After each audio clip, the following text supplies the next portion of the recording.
Hello and welcome to this episode of Let's Talk Death. I'm Carrie Meyer. And I'm Andy McNeil. We're thrilled to be your host for these conversations. Let's Talk Death is brought to you by Heal Grief, a social support network creating community after someone has died. Everything we do is inspired by our core belief that no one should ever need to grieve alone. Our goal with this program is to have a friendly chat with some amazing people in this field so we can help normalize and educate the Heal Grief community. We are pleased to welcome Dr. Donna Schurrman to our show. Dr. Donna Schurrman is the Senior Director of Advocacy and Training at the Dougy Center. She writes and trains internationally on bereavement issues and has authored numerous articles, book chapters, and the book, Never the Same, Coming to Terms with the Death of a Parent.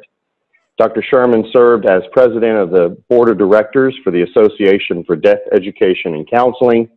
She is a member of the International Work Group on Death, Dying, and Bereavement, and a founding board member of the National Alliance for Grieving Children. She has trained the National Transportation Safety Board and FBI's rapid deployment teams, as well as medical personnel, NGO staff, and caregivers following major natural and man-made disasters. Dr. Schurrman also serves as a national trainer for the American Foundation for Suicide Prevention and is a member of the board of directors of the Compassionate Friends.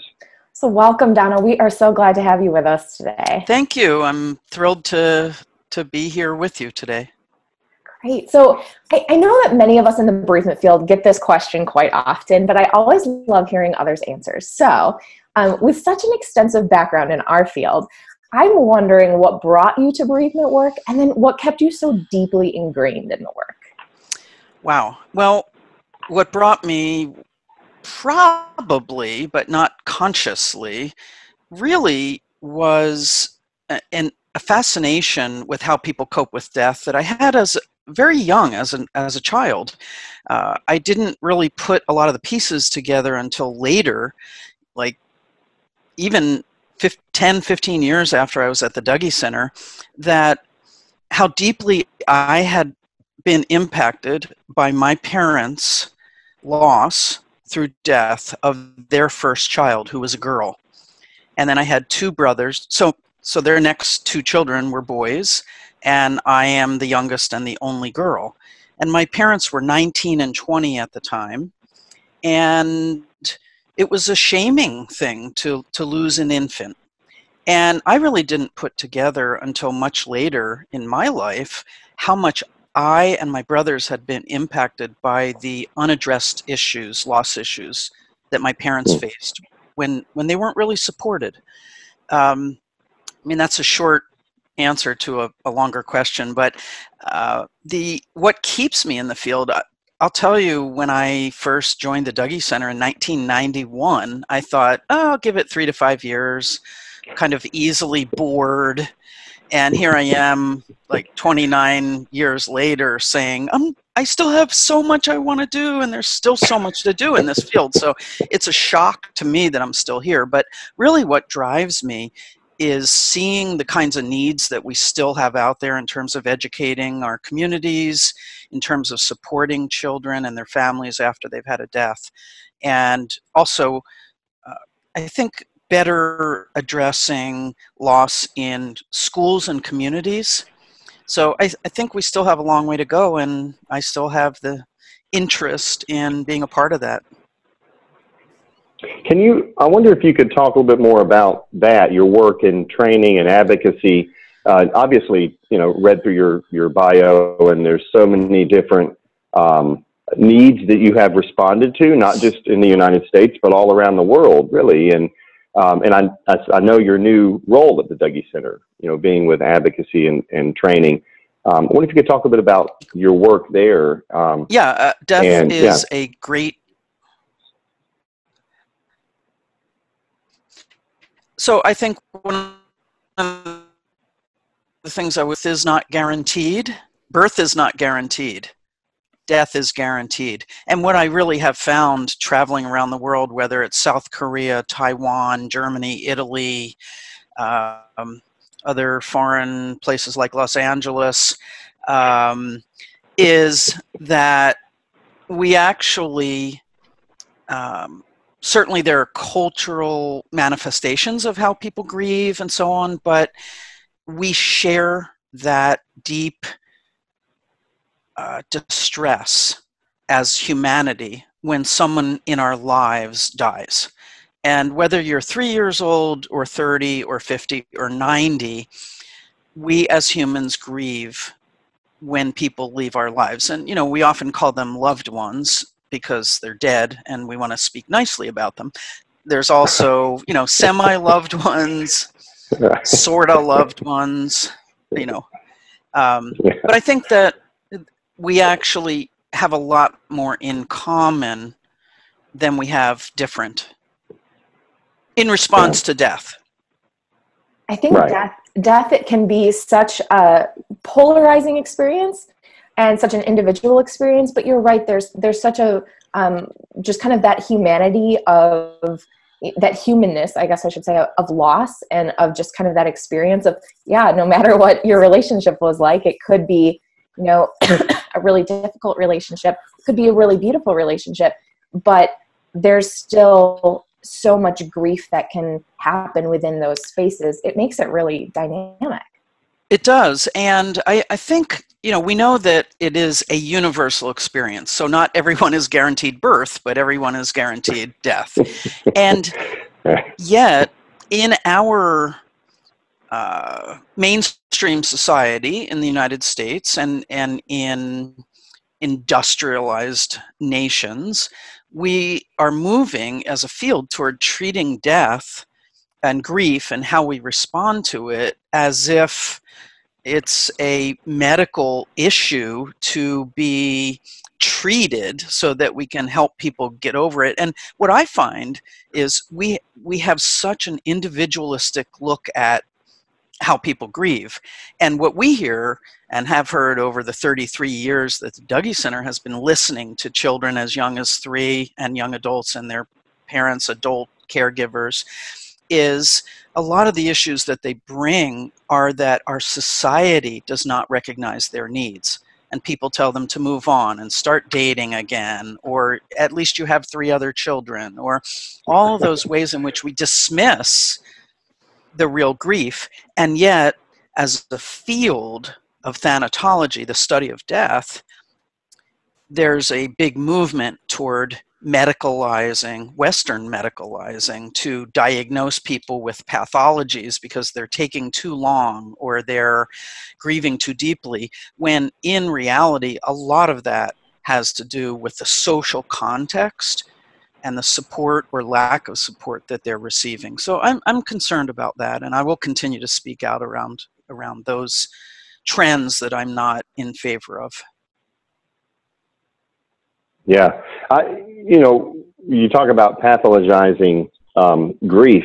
I've always thought it was interesting and sort of tried to think about other sort of natural occurrences in our life and what it might look like if we were attempting to pathologize those particular things, in some way, like, joy. It could certainly be, joy, exactly. This person experiencing too much joy, and it's lasted too long, right? So then somehow it's an issue for that person.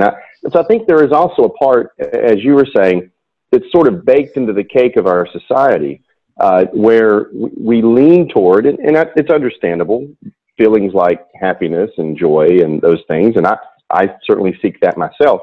But when it comes to other emotions that maybe aren't as pleasant, we as a society move toward how do we get people out of that emotion as quickly as possible? And so I think somehow it is a societal issue. But I use the word baked in the cake because once you bake a cake, you can't pull little ingredients out. You have to bake a new cake, right? So yeah, well, you can throw it away and start over. You can throw it away and start over, right? I think that we are pathologizing normal responses. And, don't get me wrong. I'm not saying that everyone is going to be just fine with time or with support. Some people can absolutely benefit from quality professional help. And that's where I also have concerns, because most graduate programs in counseling, social work, have little, if any, training, direct training, like even one course in grief and loss.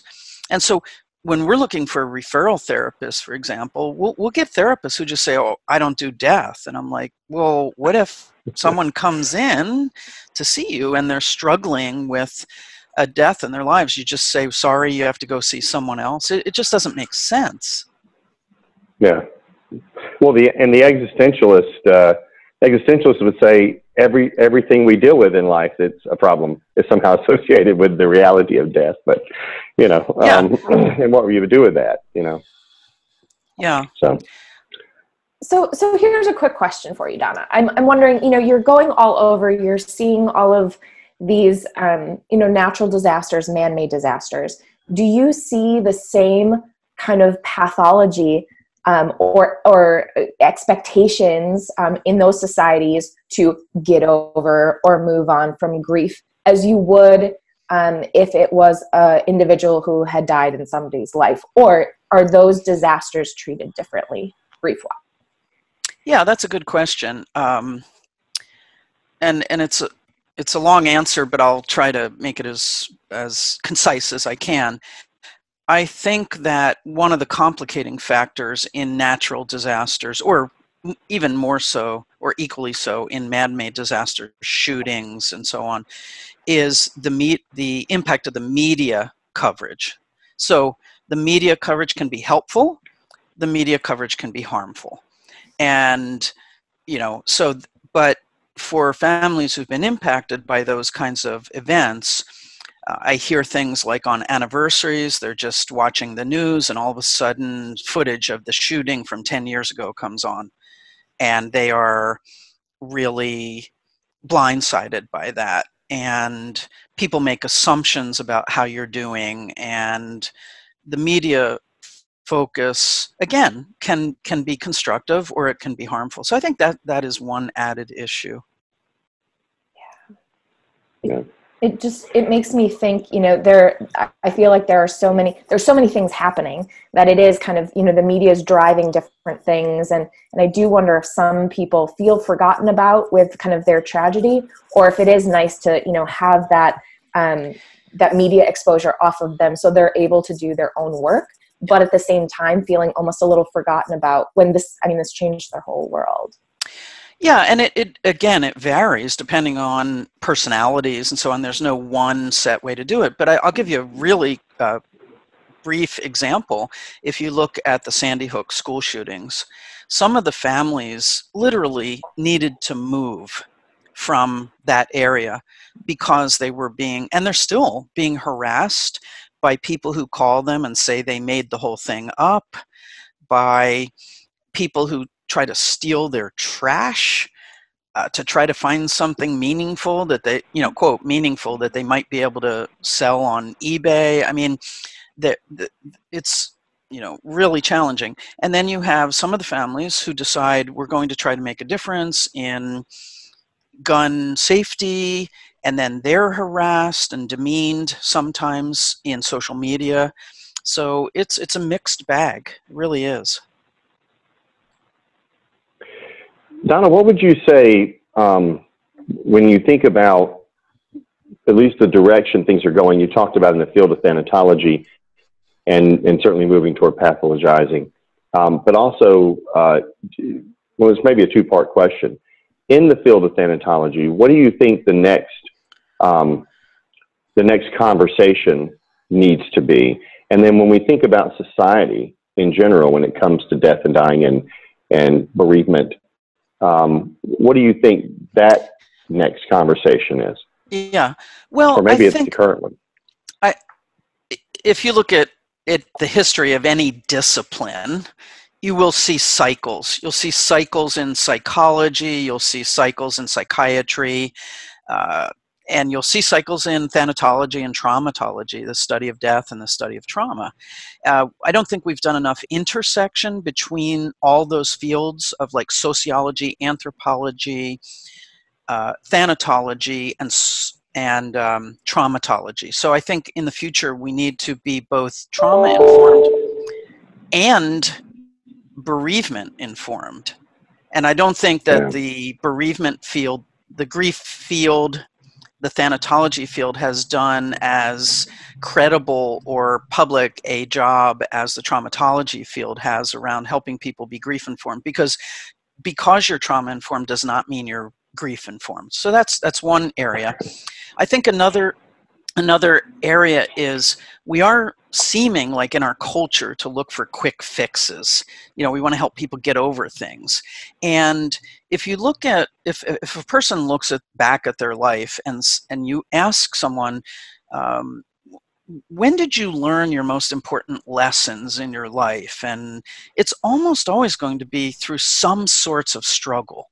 Most people aren't going to say, I really grew when I stood on that stage and got that award. I mean, that may be. And also on our deathbeds, we're not going to be saying, like, I wish I'd spent more time at the office. We're going to be saying either, I'm glad that I told the people that I love them and they know it, or I wish I had told them more. I wish I'd spent more time with my children, my family, or I feel good about the time I spent, with them. Those are the big things in life. And we seem to be not just, I don't think we're death denying. I think we're personal, like, oh, death happens around us all the time. It's in every novel, opera, Netflix show. But what we're denying is, like, my death. Like, I know I'm going to die someday, but not today. Right. Right. And the deaths of the people we know and love, Yeah. So I just think cyclically, I go back to, I think cyclically we're going to have some reaction to the pathologizing and the looking at grief as a mental disorder, which I am fully opposed to. Looking at whatever struggles people have after someone dies, I think are probably realistic and understandable responses. They may not be healthy, they may not be helpful, but they make sense in the context of trying to cope. Right. I think it's just. Well, go ahead. No, go ahead, Anthony. No, you go ahead. Okay, I was just gonna do one last thing where, it was interesting that you talked about Netflix movies and things like that. One societal thing that I find interesting is kind of shielding our children from talking to them about death and dying. Yet almost every children's movie has a theme of death and dying in it, and just kind of being able to just integrate those into kind of learning experiences instead of polarizing them. Mm-hmm. Mm-hmm. Yeah, exactly. And other experiences, whether they're, dead bugs, dead birds, things that children are experiencing, to help them, they're curious. Right. And they're hearing about everything that's going on in the community, all the deaths that are reported on the news. Kids know, and I've always said over the years, for me, even with my own kids, if I don't talk about it, they're already being inundated anyway. And what I'm doing is I'm allowing them to deal with it on their own, as opposed to being able to deal with it in some relationship with me or their mom, kind of a thing. Andy, I think that brings up another relevant issue that is something that impacts how people grieve, and that is just the impact of social media, period. So again, it can be used constructively, it can be used destructively. Anything, Facebook, Instagram, all of those, people can be very cruel on them, people can be very kind. And the public aspect of death and grieving adds an additional factor. Again, it can be helpful, it can be harmful. It's the tool itself is not is neutral, but it's how it's used. But it's something that people face now that they didn't face 20, even really as much 10 or 15 years ago, in the same way that it is now. Yeah, I agree. So Donna, we only have just a few minutes left, and I wanted to give you a chance to just kind of have the last word. And I'm curious if there's someone listening. I know it's funny. I'm thinking about if there's someone who's tuned into this episode who themselves they're grieving. Maybe they're more fresh in their grief, their more recent loss, and I wonder what would you say have to say to them just about their grief, and what would you have to say to them? Yeah, thank you, Andy. I think we do a lot of shoulding on ourselves, like, I should be over this, I should feel better, I should, instead of just accepting and recognizing, noticing, like, wow, I notice that I'm still feeling this way, and not shutting it off like I shouldn't feel this way. And I like to say to people, and I try to say this to myself as well, be as kind to yourself as you would be to a very close friend who was saying, I'm hurting, I'm grieving, I'm missing my son, my daughter, my husband, my partner, my wife, whomever, to just be kind to yourself. And also, I would like to recommend the resources of Heal Grief, of the National Alliance for Grieving Children, of the Dougy Center, other great programs that have really good reading resources, most of which are free and downloadable. And I just think there's a lot of good material out there that people can connect with on our 3 sites anyway. Great. And if someone wants to get in touch with you or connect with you or the Dougy Center, how would they go about doing that? Yeah, our website is Dougy, DOUGY.org. And once you go onto that site, there's all kinds of options. My email address, donna@dougy.org. And we have a great podcast. We have a lot of tip sheets that are free and downloadable. And that would be how to get in touch with us at the Dougy Center. Great. Perfect. Well, Donna, we just want to thank you once again for being our guest here today, and for just kind of letting us take a little peek into your brain and seeing, all of this knowledge from all the wonderful work you do. So thank you for joining us. We really thanks for the invitation. I really appreciate it. Great. So for those who are tuned in, if you would like to learn more about Heal Grief, you can visit us at healgrief.org. You can also learn more about Heal Grief's program Actively Moving Forward for young adults by visiting healgrief.org as well. Let's Talk Death episodes will air monthly, so make sure to sign up on healgrief.org to receive our newsletter for the link for next month's episode. And so with that, we want to thank everyone for joining us, and we'll see you next time on Let's Talk Death.